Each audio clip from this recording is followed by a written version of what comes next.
Okay, good morning.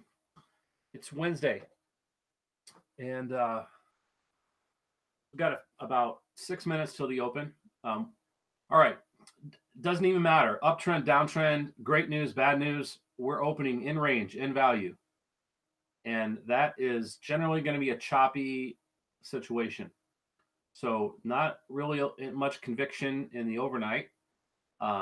Nothing's been going on, right? Hanging around unchanged. Okay, so there was some news this morning, 8:30. A little bit of news coming at 10:30.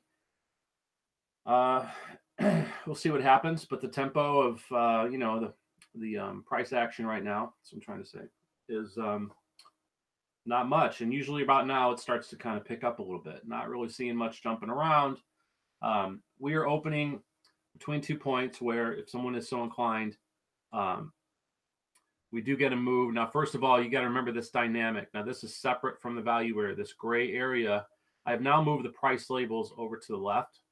Hopefully that helps a little bit. I'm thinking about getting rid of these percentages here. Not that you're watching my charts all day, but when you get in this area where there's, I'm going to mark out because I'm not going, believe me, I am going for 6-10 points if I can, but like generally trades are going to be very small bites,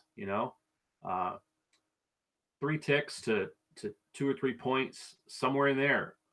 Generally going to be on the smaller side, especially on days like this. So there's money to be made, let me tell you. And anyway, so the point being is if we were to open here, again, and I've got to get away from saying maybe anything could happen because it goes without saying. Okay.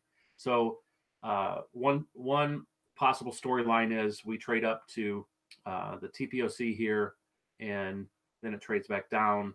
The other one is it just ticks up, comes down to the VPOC area, the bottom of this balance area, maybe in a little further, comes back in. Of course, it could go rocketing either way, man. But either way, anyway, we are in a balance area, but there also, this gray area is a larger time frame balance area. Okay, so that dynamic will tend to bring it from one side to the other. It's a trading range. So right now we're in the middle of it. So what does that mean? Well, if we come back into it after going outside of it, watch the pace of tape, watch the order flow, and be looking for the disposition to move back the other way. That's all, whether it's up or down. Okay. So there you go. That's the pre-market. Those are the trade ideas in Crayola on the screen. Okay. So what it means is when you get to any one of these areas, you're watching for what you watch for, because the blue are areas you might want to be a buyer. The red are areas you might want to be a seller. And of course, if it's a trending day or there's a lot of momentum, you are not calling the highs and calling the lows, no matter what the zone says, unless you are that good and that fast. You want to get on the train. All right. Have a good day.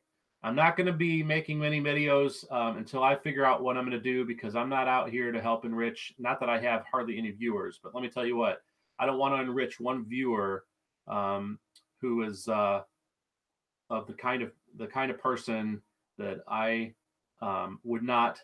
I'd feed them, I'd protect them, I'd change the tire on the road for them, but I definitely don't necessarily want to enrich their coffers because of their let's just say they're enemies of mine. Okay, so there you go. You figure it out. Bye.